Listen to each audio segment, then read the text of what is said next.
Are you ready? Oh, what fucking prop have you got now? I haven't got any props, I promise. You ready? There's a prop, isn't there? There's no. What's in your hand? What's in your? I feel like I'm talking to my 3-year-old. Nothing.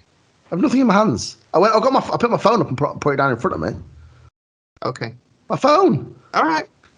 You ready? Do the intro. Perfect. Welcome to Band for Life. Oh my God. Rex says hello.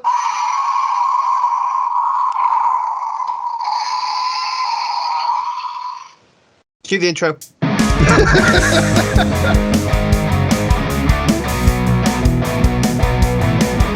Welcome to Band for Life. Rexy is.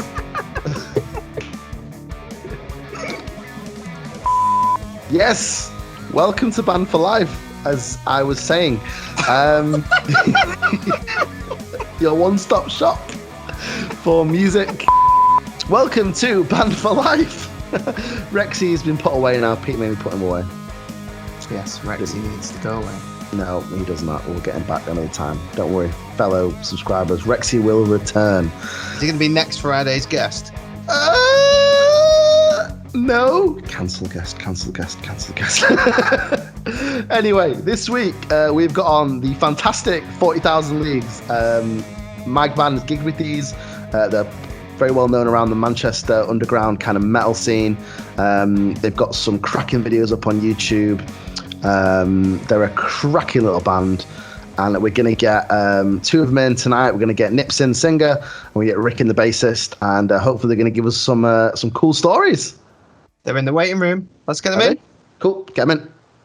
This week we've got Nips and Rick from 40,000 Leagues. Welcome, boys. Hello. Hey. Thank you for having us. Good to see you all. Hello, nice to see you again. It's so long. Hey, man. It has been so long with this lockdown shit. Ah, But it's fine. It's fine Brings me gigs. because we can catch up now. We can take this moment. We can have a good old chinwag. Oh, it's gonna my be beautiful. God, you gimp. I was gonna say, yeah, Blossoms was a good, if unusual, gig.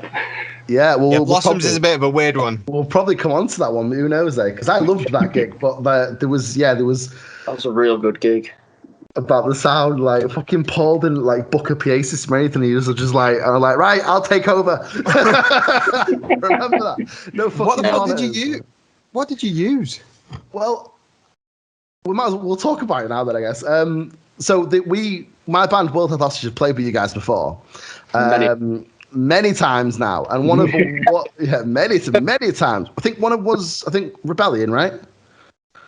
Oh, I Rebellion? thought Or I might have just watched Shoot Rebellion. Maybe I don't know. Maybe I was just there. It was because you were in the. Because I think we both did Metal to the Masses, didn't we? Yeah, but I don't know if we're in different heats actually. I think we were, yeah. I think Blossoms was actually our first gig together. Yeah. Yeah. And Paul books the Blossoms, or Paul kind of organised it, our singer. And I remember, like, he'd organised you guys, I think Ventures were on as well, who we've had on the channel. By the way, Clash Mute are coming on in a couple of weeks, and they've told me to say to you guys, hey, sexy men. Oh, so right back to them, because they are also sexy men. You got the Clash Mute t-shirt? Yeah. Just if one of them don't come on wearing a 40,000 Leagues shirt now, then Oh, you're proper repping. Representing, right? I call out. I've got one of the latest designs. SmackDown, all of it. It's quite nice.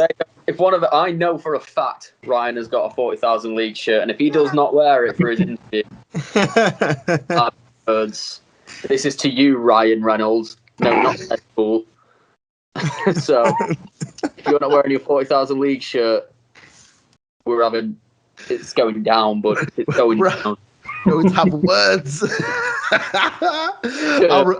Will be written. What was I saying? Yeah, so Blossom's gig, yes. So, and I remember that Paul didn't, I don't know what happened, but we didn't really have a PA system. I think it was my PA system, it was his PA system, but he didn't, I can't remember what happened. He didn't really organise it that well. So I remember that I ended up doing the sound for it. And I remember that, did we have a monitor? I think we used one of my speakers as a monitor. Yeah, he had Bose. I remember a speaker. Yeah. I remember because I was like, I think it took me about 20 minutes. I was like, where do I plug my mic in? Like what? I was like, Paul, where's the PA? And he was like, there. I was like, oh, the speaker. Cool.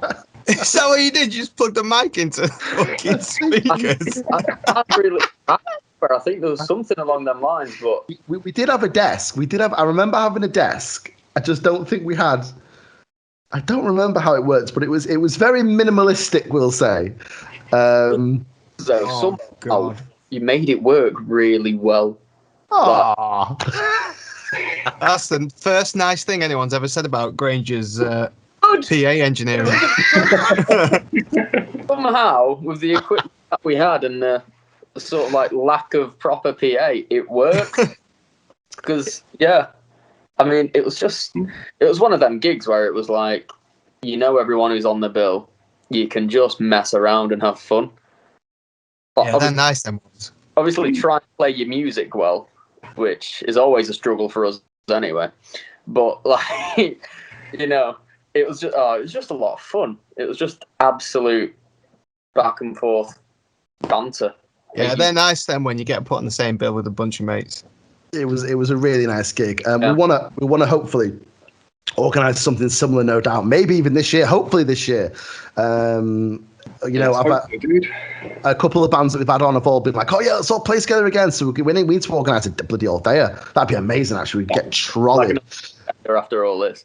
Yeah, oh, totally. So I will start at 9 a.m. Like we'll do a proper all day.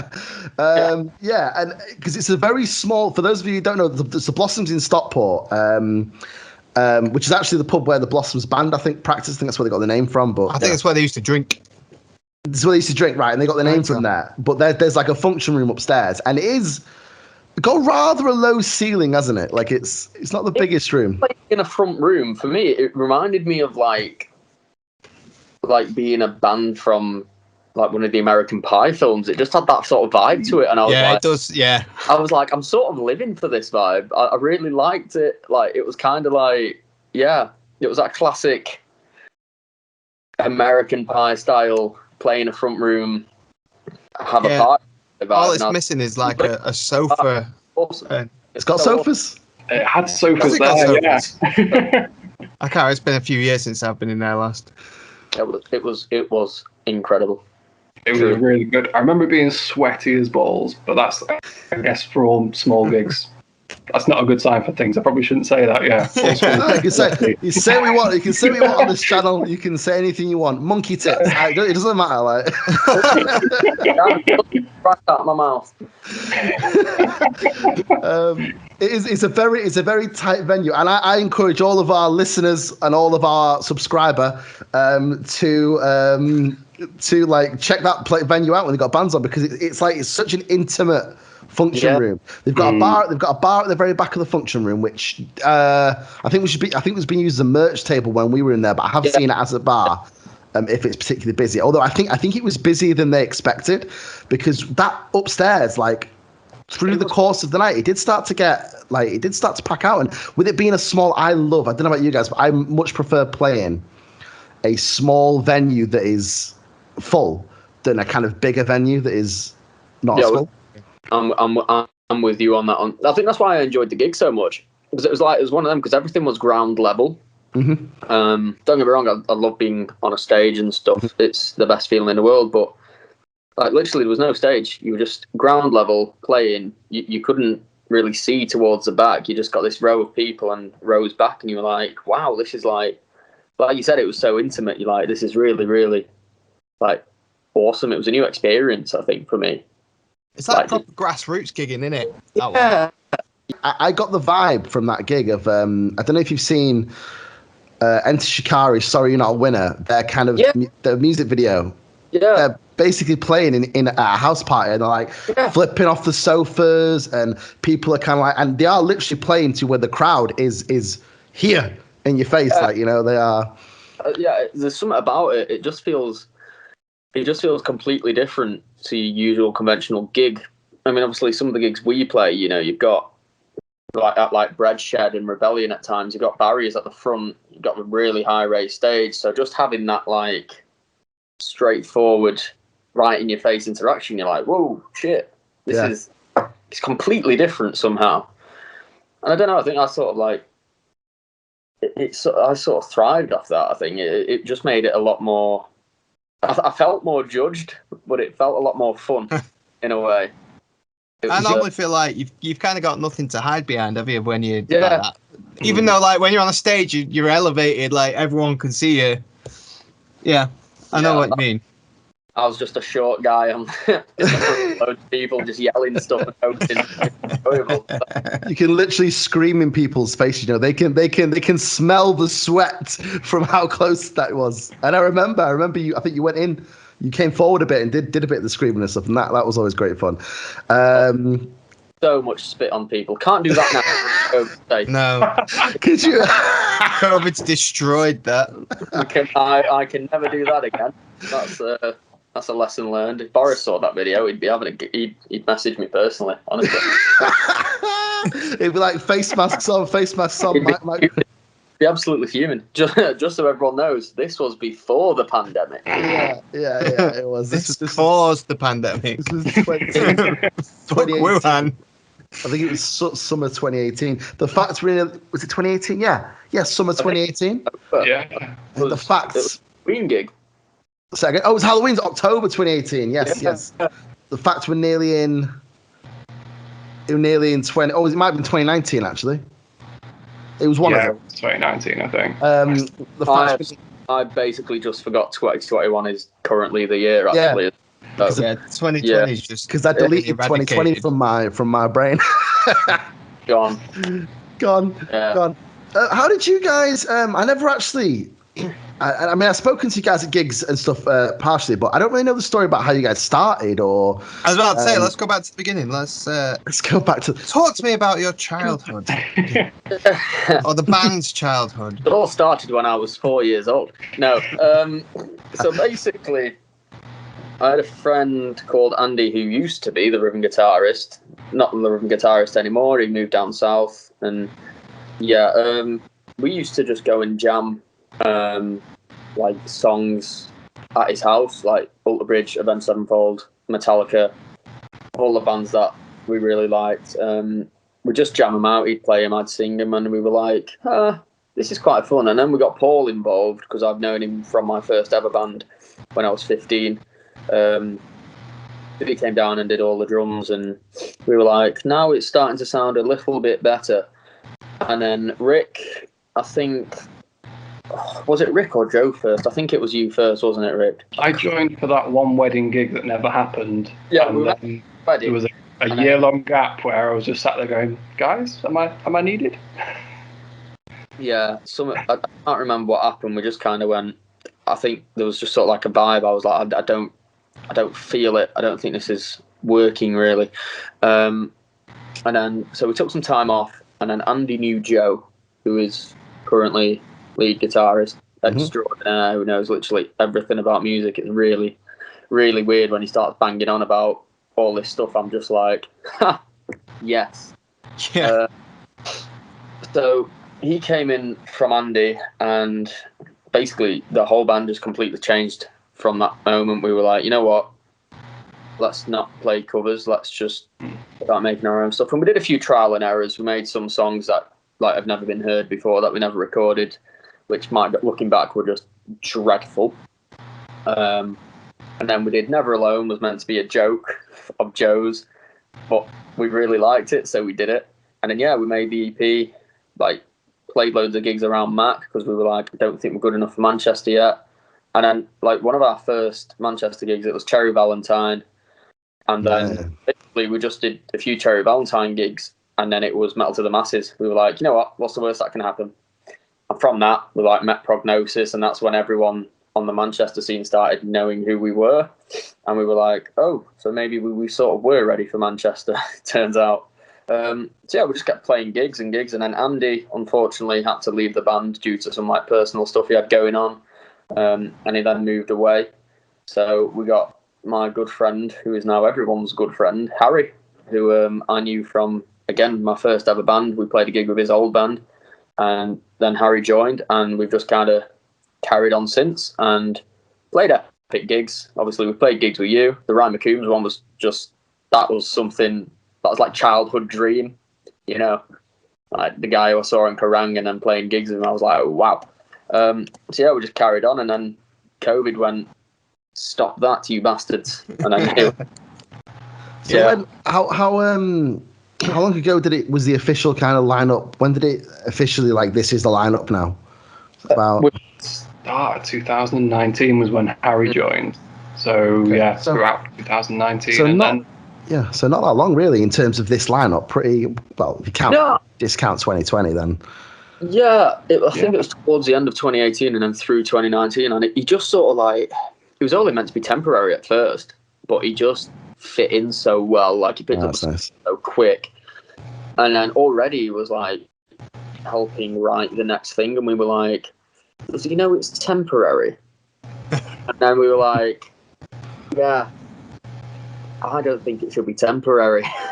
Oh, that's nice. Yeah, that's the best thing sometimes. Yeah. we learned all our material in 1 week, so yeah. Bloody hell. That's quite. Yeah. And this is the other guitarist, right? This is Harry. Yeah. Harry, the other guitarist. Like, amazing. Yeah.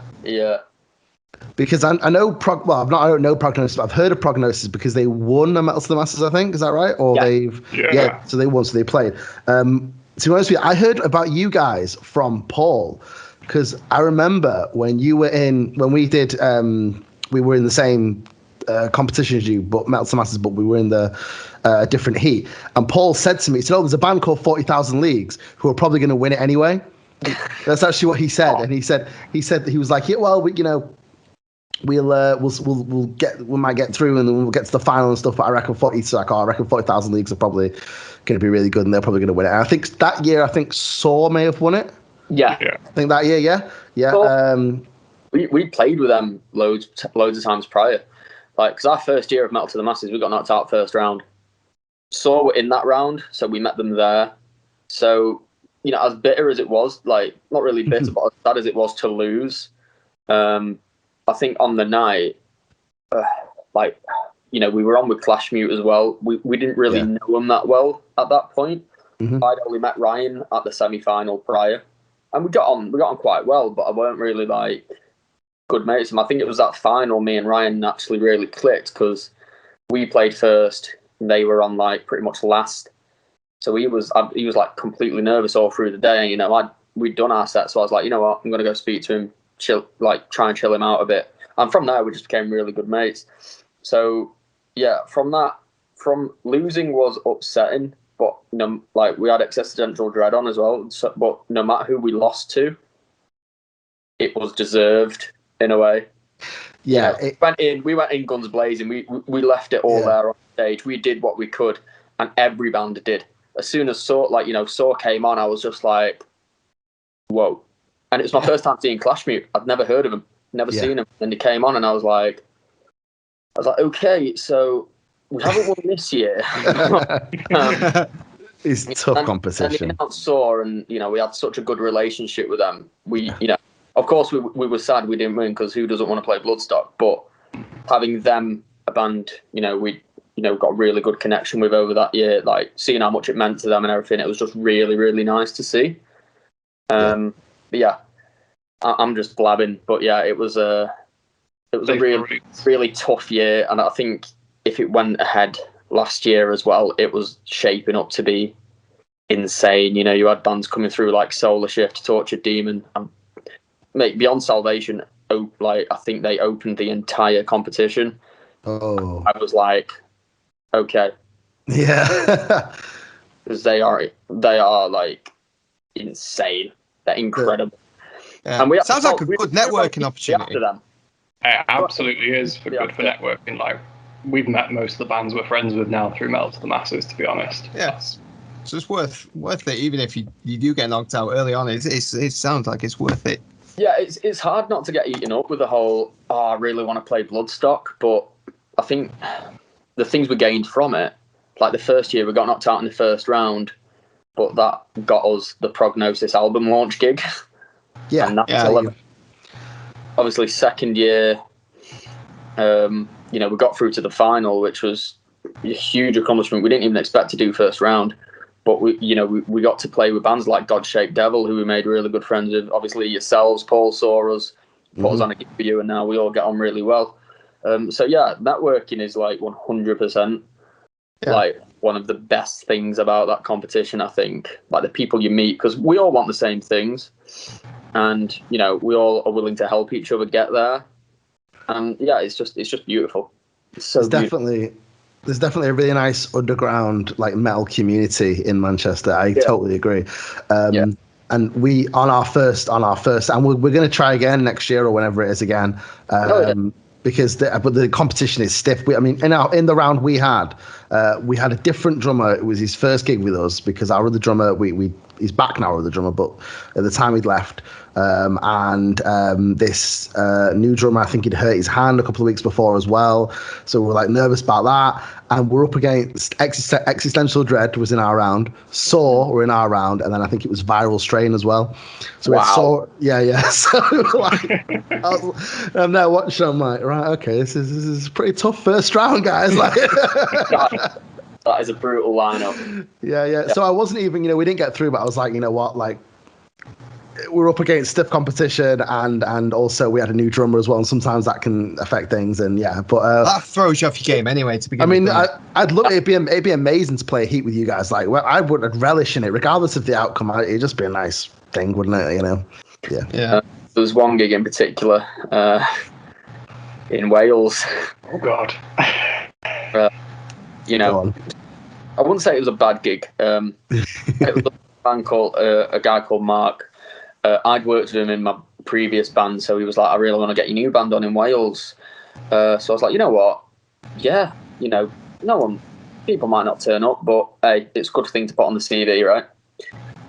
We've essentially played out of England. So abroad, isn't it, Wales? Yeah, man. It's abroad. Not wrong, London. No. International. Yeah, so we turn up to Wales. It's about what? Was it a 2 hour drive or something? An hour and a half and 2 hour something? I think we got lost on the way, didn't we? So yeah, it became 2 hours. Obviously, pre-gig ritual, go to McDonald's, get to the gig, chicken nuggies, job done. We get to the gig, and basically the promoter and us, we were told full backline is being provided by the headline band, which standard. That's backline is occasionally, it's more or less bass cab, 2 cabs, and drums. Yep. You would think. Shells, yeah.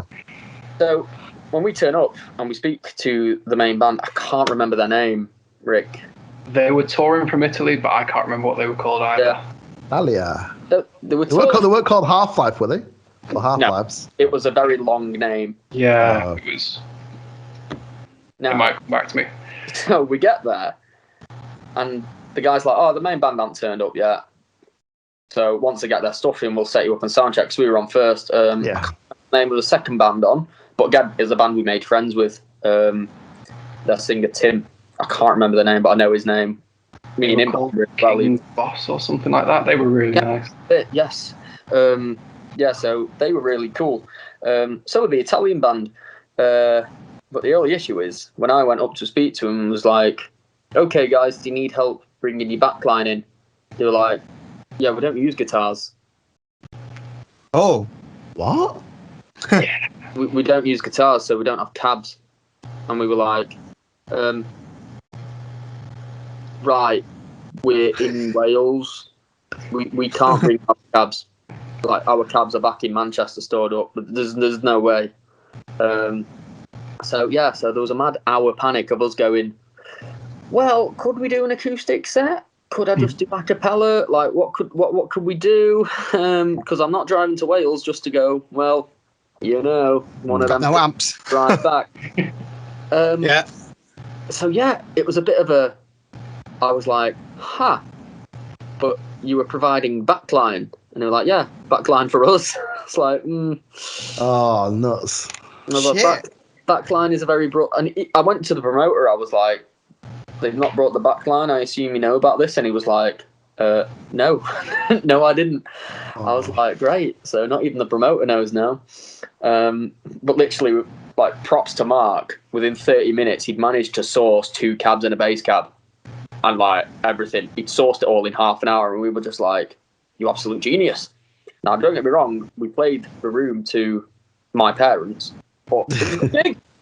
Yeah, it was a fun gig in the end. But that initial thought of, well, we've just driven to Wales with all our gear, and we're just gonna go home, and we had a lovely trip to land on the beach at 8 p.m.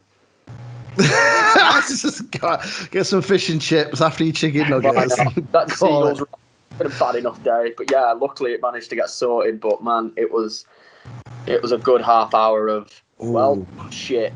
Yeah, the promoter must have. I was going through a thing where I was tired all the time and stressed, so that just like ticked me, and I was just sat there like, oh my god, ready to eat someone alive.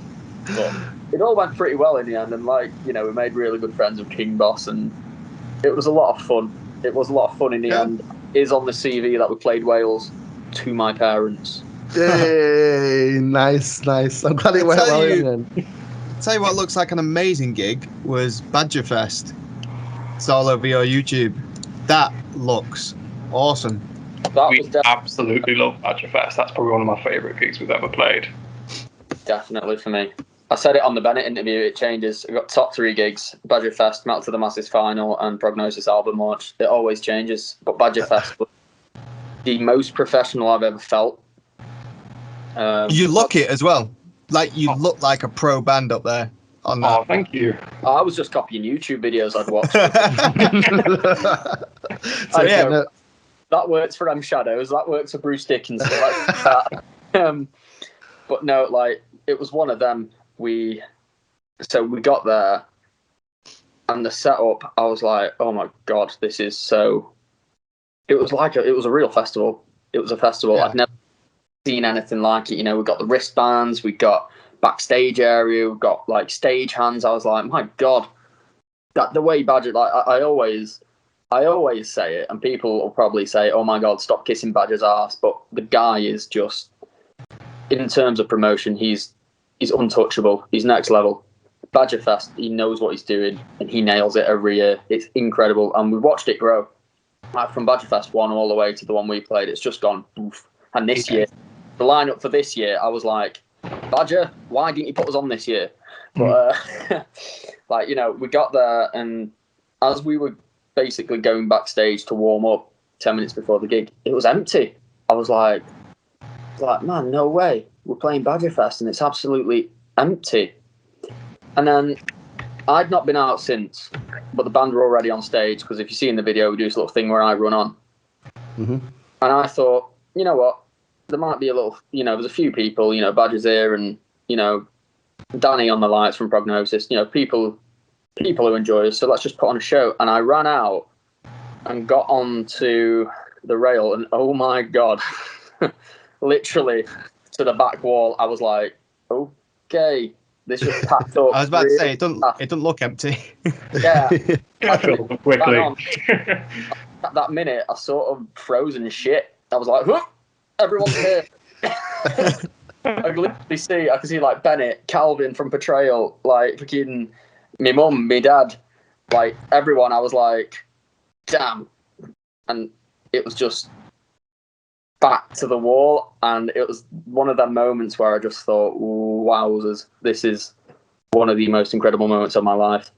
I'm just not even playing the gig, like the whole way it's set up and run, like staying and watching, it's just something else. Honestly, if you guys like, you get onto Badgerfest, you're gonna love it.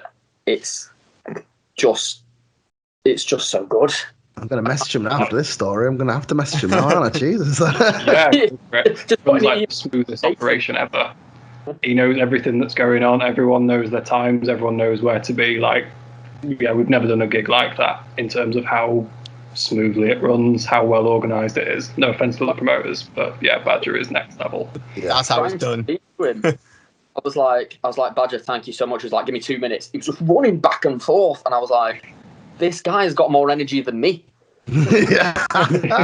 It's like- He's just like an Energizer bunny. He's just back and forth, like sorting everything, and I'm like, I'm never putting on a gig ever. Yeah. Yeah, it's I so mean, good. it's easily one of the best looking and sounding. Are you guys unsigned? Yeah. So it's easily one of the best looking and sounding unsigned like promotional videos that you've got out of it as well. Oh, Like it 100%. looks fucking amazing. It was Foreshore Media who did that, and he did such a good job with it. Yeah. Again, we can't thank enough. They messaged a few bands who were playing, like, do you want to get professionally filmed? Here's our cost. And they were just front forward, they weren't like beating around the bush. They were just like, here's what we'll give you, here's our costs, here's what you're going to get. And we looked and we went, we cannot argue with that. Deal done. Yeah. Do it. So we filmed it all, took it away, and sent us the videos, and we were like, whoa, damn. Yeah, it's cool. Like, Damn. yeah, it was mad. It's mad, and everything that's come from it is just, yeah. So to put on the band CV, shall we say, open Badger 2019, it's just such a good thing to have on there. I was like, yeah, Yeah, it's cool as fuck. Because And, this Badger guy, he sounds like because I don't know, I've not like been in touch with him or anything, but because promoting gigs, there's so much more to it than people think. Like the people who turn up and just watch a gig, it's like when you go to the cinema and watch a film, isn't it? You just think, oh, it's nice, an hour and a half, whatever. So much work goes into organising and promoting a gig, and it sounds like he was on it because depends on your promoter. that is true. There are some guys that just set up a Facebook group and then expect to be paid. We once had a gig that had a promoter and not a promoter. He didn't exist, the promoter. He was a fiction of people's imagination. Basically, we got booked on a gig. And then loads of bands started pulling out the gig, and there was literally just us left. So I was like, okay, can I speak to promoter? And they were like, there is no promoter.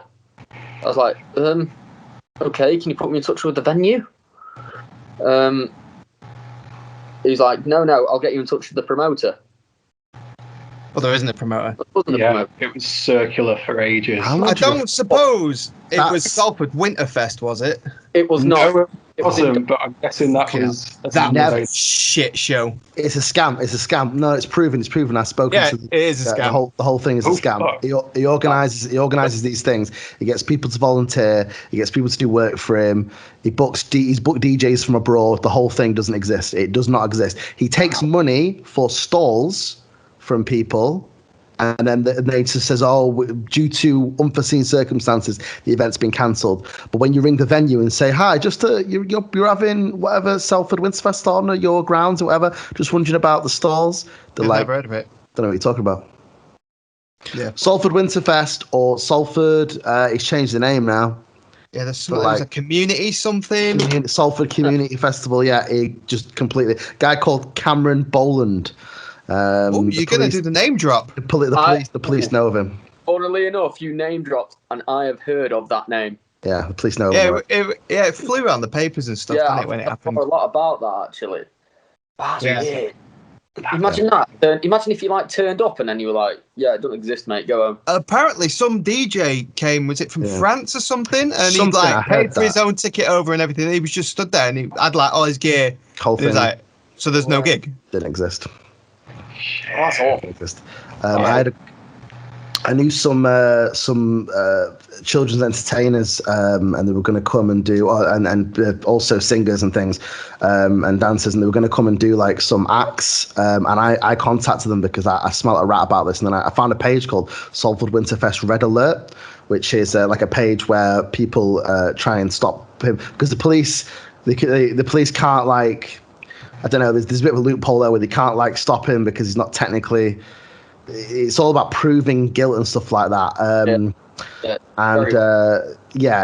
It's a civil matter and all this stuff.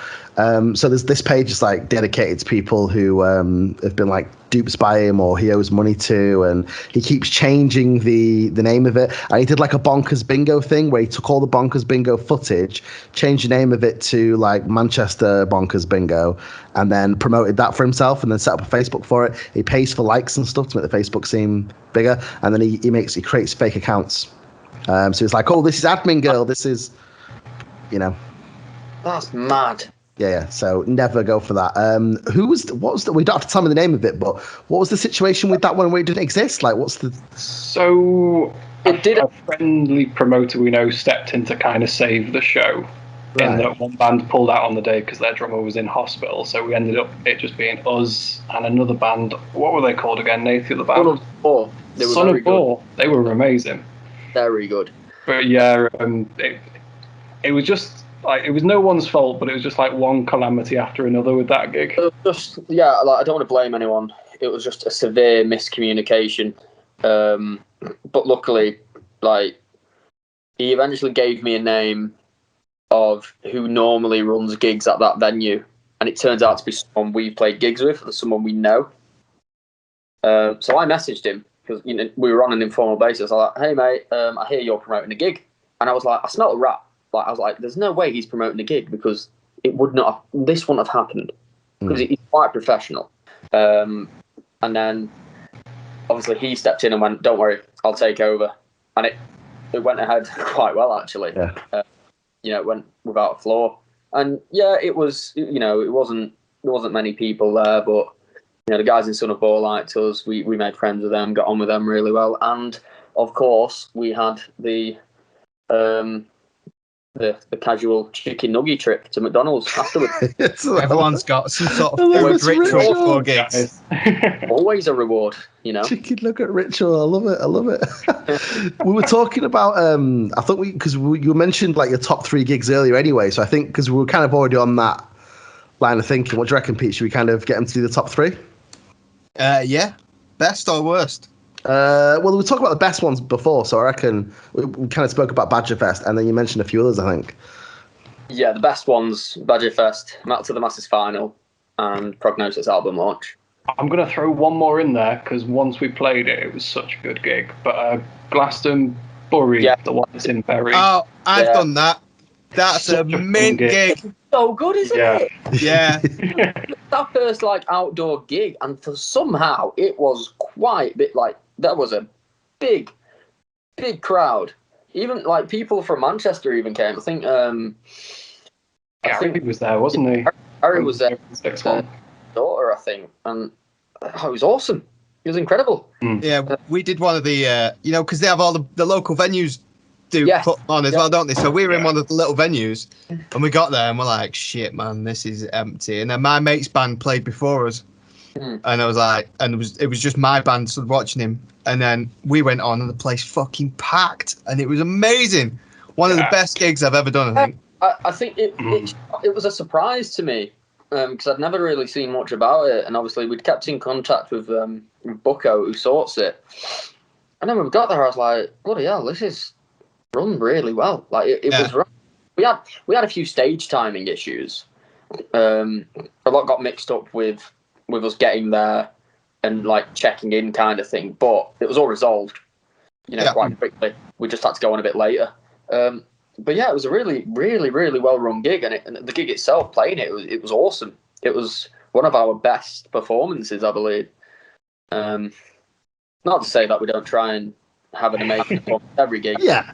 You have them ones that get staging. Playing an outdoor stage was awesome though, first time ever for us, and would love to do that again. I got to wear some glasses. It's the best thing ever. You got to what? Sorry, wear some glasses. I've never been able to do that on stage. Yeah. But I could do it without judgment. Yeah.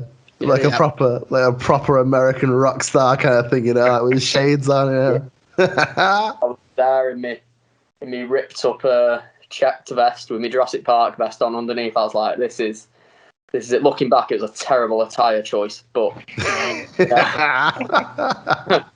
but it was a good gig. You'll just never see me wear one of them checkered vests again.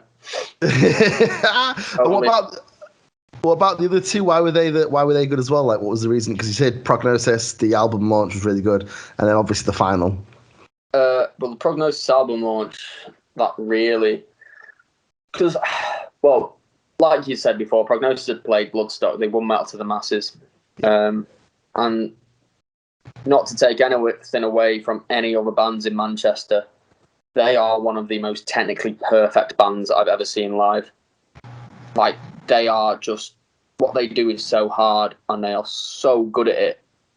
So they're quite, we sort of looked up to them in a way. And they really took us under their wing.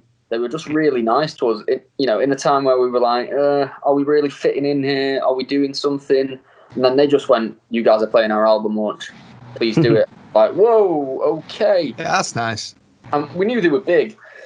And, I think it was Fact 251 Factory. Some wild nights have happened there, madness. And then, we just, again, it was completely packed out. And that was when really people of the Manchester scene started to know our name. Yeah. They'd seen us at Metal to the Masses and gone, oh, they're all right. But there'd been such I think we'd had such an improvement since then. That people who came to watch us this time, they were actually really good this time. And I think that's where, we met Bennett properly and people like that. And it was just so rammed. And there was a lot of pressure. I was like, I don't want to disappoint Prognosis. It's their big day. Want to do well. And obviously we got off stage. They were dead nice to us, as they always are. We share a room with them now. We're really, really good friends, and it's amazing. But yeah, so we got off stage, and they were like, "Oh, guys, you guys are incredible," and we were like, "Oh yeah, thanks." And then they went on stage, and I was like, "That's what a real band looks like." That's what a real band is. It was my first time seeing them, and they just got on, and I was like, "Oh my god, these guys are insane." And yeah, it was just even the aftermath. We all went to Grand Central afterwards and had a really good time, had a really good chill with them, and it was just amazing. It's just amazing. Cool. I don't know if Rick, you want to add to that? No, you've come. Yeah, they were professional level good, and they're all really nice guys. So yeah, just a great night all round, and also getting to play a club that I used to go to when I was in uni was a bit surreal. Yeah, I know that kind of thing. Oh no, amazing! It sounds like a really good gig. Really Factory. was. I've never been to a gig in Factory. I've been to club nights and stuff there. I've never been to a gig, I don't think. So you know what, the ground floor where you got the raised bit at the back, they use that as the stage. Yeah. So it works quite well as a gig. I think we went to watch One Pete once, but it wasn't Factory at the time. It was called something else. God knows. It was before it was Fact 251. It was because that guy, he put on a thingy night, I can't remember. I have seen a gig there actually now. Do you remember? It's down, is it the back? Is you go in, it's at the very back. Yeah. That's where it was. Yeah. It'd be a big venue then, wouldn't it? Because it's pretty big. Yeah. Oh yeah. Yeah. And they packed it out. All credit to them. I think a few people were there to see us. Again, my mum. She's been mentioned frequently. Hey, you can't knock mums at gigs. Yeah. My mum used to come to every single one of my gigs. My mum and dad just always there. She has a walking stick now, and she's still front row in the pits. If you go near her, she'll end you. Simple as that. No one messes with Pauline, man. No one messes with Pauline. And yeah, they packed it out completely, and all credit to them. It was, it really put us somewhere special. I think it was where a lot of people went, okay, these guys, we might need to watch these guys in the future, and we just got a lot of support from it. Yeah, we got a hell of a lot of support from it. Yeah, love it. So, something on your YouTube that seems to hark back to the covers kind of thing. Ain't Nobody. Was that some sort of lockdown project or something? Because that is sick. Yeah, oh, thank you, man. That is fucking mint. Thank you. Joe will love that. It was originally Joe's idea to go, let's do Shaka Khan, Ain't Nobody as a metal cover, and we all just kind of went, are you all right, mate? And then he brought it in and we went, okay, what's the worst that can happen? And then we played it and it worked really well. We enjoyed playing it. And then, so what happened with Shaka Khan, did we play it at the Prognosis? We played it at a gig with Prognosis. We played it at Danny's 30th, and Chris from Reptilian Humanoid, who also runs Noiseboy Studios, saw us and that's really good, guys. I would love to record you doing that. And so Nathan got talking with him, and then, yeah, he sort of just invited us down to do it on one day, and because we had no plans to record it, really, did we? No, and then he went, I want it recording, and like, bless him, he did it all so well, and I was like, we've got to do something. We've got to do something for him. He's like, guys, don't worry about it. It's fine. I just really wanted to hear it. I really wanted it recorded. Wow, so that's cool. I was like, right, well, if that's the case, at least be on the track. So, because basically what was happening is, as we were recording, as I was coming back in to listen to the vocal takes, he was singing the harmonies over it, and I was like, Chris, would you like to do the harmonies? And he was like, if you want me to, yeah, I'd love to do it. And then I was like, I have screams, do anything you want with it. Feature on the track, mate. And then he did, and then he sent it us, and I was like, dude, our voices work so well together. But yeah, it was a lot of fun. It was a lot of fun to record. Recording Chris is fun, I must say. And he's one of them who just knows what he's doing. Went in there, smashed it out in a day, and then we put it out, and it got a load of love. I didn't think people would gravitate so much towards a cover of an 80s tune, but they did. Yeah, they hopped on it. Yeah, it's cool. First thing, because first thing I do when we book bands is go on YouTube and see what they've got. First thing that popped up, I was like, yes, I'm in. We're having them. Like, yeah, that's good. Them. That's good. I'm glad. Because you kind of messaged. Well, you like left a comment or something. I was like, 40,000 leagues. Please get them in. Like, nice. That's nice. Yeah. Nice. Well, if we get out of lockdown and we play together again, it'll have to be a song we play now. We'll have to play it. We'll have to do it. Got to be a fanboy at the front. What about you? I know you mentioned already a couple of gigs where things didn't go quite to plan, such as the Wales thing and the promoter that didn't exist, but they ended up going all right in the end. Has there been any particular time or times where, for whatever reason, something just didn't quite work out or go right, or it could be something that happened before the gig, maybe, possibly not on stage, maybe something happened after, or sound that... There's one I can think of. Yeah. There was a moment, a brief moment. I think Rick knows what I'm going to say. I think so. Last year's Metal to the Masses opening. Don't get me wrong, the rest... Somehow we still managed to get through off this, and the rest of the gig was incredible. So, we'd been hyping up this big 40,000 leagues change, the music's changing, the next gig's got to be something special, and then the bill was insane. You had Beyond Salvation, Frozen in Shadows, Crescent Halo, and a band called Kabila, who we'd not really heard of, but now they've gone like... So, the pressure was really on. We were like, if we want to get through, we've got to perform. So, me thinking, I'll be a showman. When I played Badgerfest there, them speakers were nailed down. Oh! Not this time. So I ran, and I said, Manchester, are you fucking ready?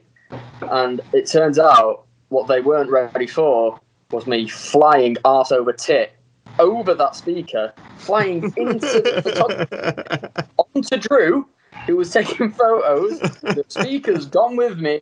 I'm on top of Drew for the first 10 seconds of this song. Luckily, I don't sing yet. So yeah, I'm literally mounting this Drew, Drew Scott, the photographer, absolute legend. He like straight away afterwards, he was like, "You hurt my leg, you bastard." I was like, "Well, I think I broke my foot." Yeah, I've just gone flying, and the entire front row absolutely pissing themselves.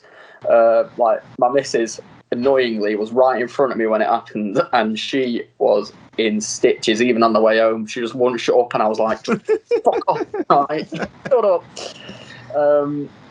But yeah, so I flew off stage, absolutely incredible moment, and somehow managed to jump back on the stage, put the speaker on stage, just before the vocals kicked in. And then I started, and it was fine. And by the end of the night, at the end of the gig, turns out, during the third song, I'd ripped a massive hole in the crotch of my jeans. And And somehow we got through to the next round. That's impressive. Just like Has to beat Metal to the Mat. Fly off the stage, rip your jeans. It works. Jump on a photographer and jump on a photographer. You'll be all right. Mount an innocent man in the press pit, and then. What venue was this at? What venue was this? It was that bread shed. Bread shed. It's Metal to the Masses. The first heat. We were the second band of the first heat of Metal to the Masses 2019, and I flew off stage, ended up landing on a poor photographer, broke my toe, and ripped my jeans. All in 10. And then played the gig as if nothing had happened. It was nice. It was just incredible. Loved it. Such a weird moment, but loved it. I'd love to. I wish there was a video of this somewhere. Like I would. Just like it's got to be, but I'm glad there isn't. I've not seen one yet. Or just like the photographer, just like the photographer's like. There's like a frame where you're there and you're getting closer and there's a blur. You in his face. Yeah. And then you can just see like your eye in the camera lens, like, oh. I thought I'd killed him. I was like, shit, Drew, you all right? I was like, yeah, I'm fine, carry on, go. Got a speaker like mounted on his chest. Oh man, literally the speaker was just like off stage. I was like, kill me, I broke the speaker. Like during the solo, jumped back down, hoisted this speaker up, lobbed it on stage, put my head next to it, and was like, it worked. It was a scenario. It just was. And there was another time where we were really late to a gig. And 5 minutes before our set, me and Paul were literally legging it down a town centre with a drum kit in our hands. Wow. 5 minutes before the set. Oh, man. Yeah, it was mad. We've had some weird time.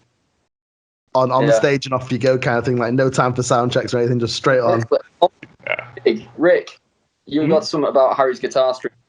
What happened? Oh god, that was the Nottingham gig. So that was the gig. We were 15 minutes late to our set. The promoter was really nice and he let us start late.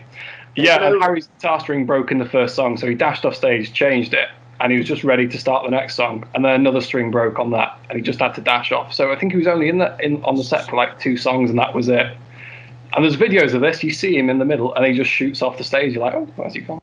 So yeah, that wasn't great. Oh shit! And then what? He starts like trying to fix his guitar off stage. Yeah, you can see him in the crowd, stood at the front, just fixing his guitar. Oh no!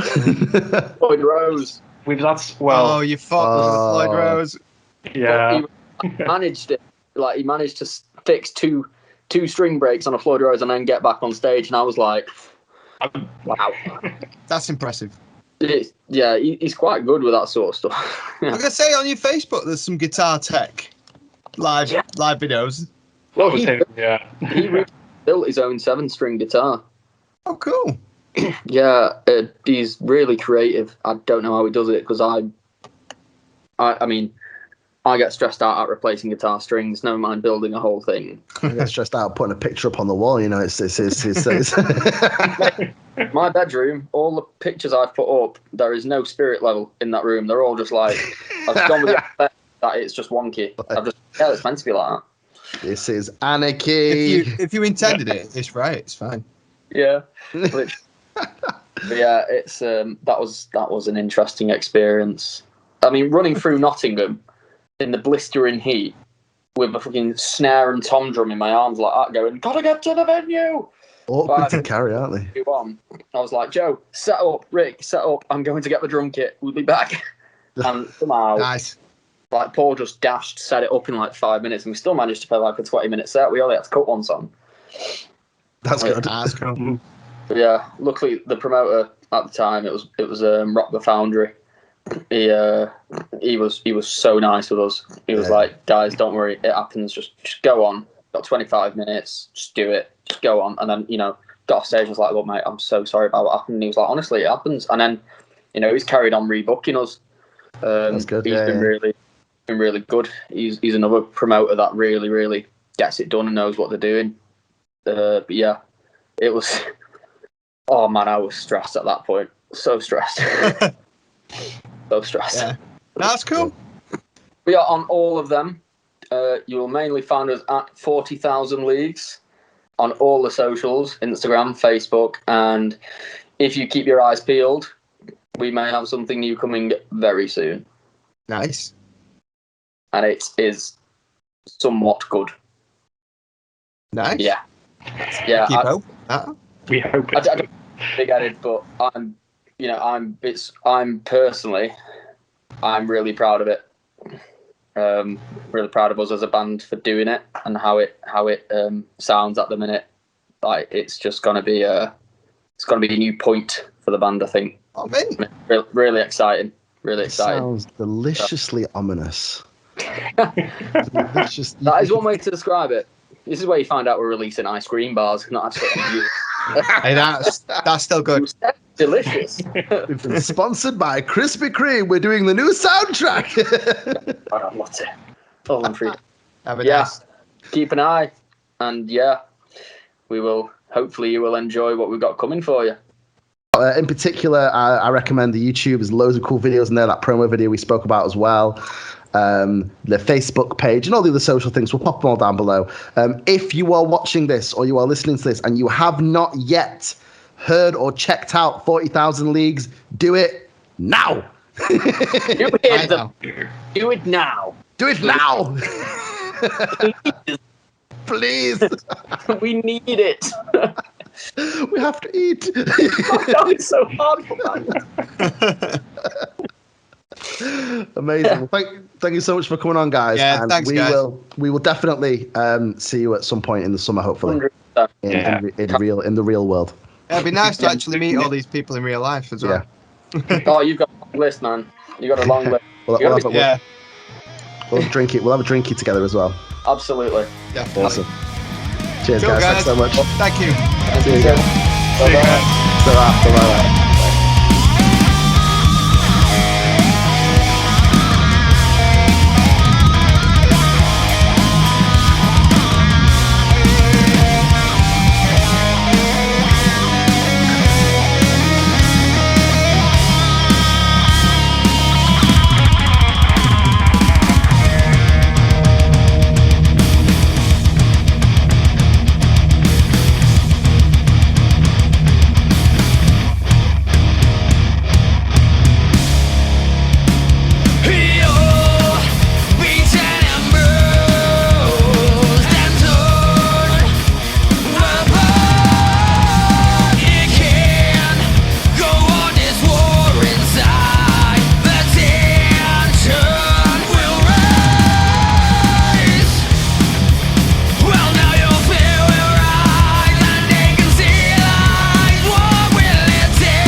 So that was Rick and Nips from 40,000 Leagues. Yeah. It was nice. They were good. Cool guys. Cool. Lovely to play with. And can't wait to play with them again after this lockdown and the COVID goes away. And brilliant to watch live. Awesome band from what's on YouTube. Yeah, just a cracking band, especially if you're into kind of like metal. I would just highly recommend you check them out. Yeah, definitely. Not just for metalheads either. Like they're a good rock band as well. They've got rock elements in there and stuff, and they're just really good. Just go listen to it. Anyway, I think that's all we got time for this week. It's all we got time for. It's been really good this week. Please consider subscribing if you have not done so already and you watch our videos. We release content every Tuesday and every Friday. And if you did like what you saw here, please like the video. And if you didn't like it, you can dislike it if you really want to. And feel free to comment below if you have any questions for us, questions about the band, comments, whatever. We will get back to you. We do try and get back to everybody as soon as possible. We'll see you next week. We'll see you next week. Bye. Ta-ra.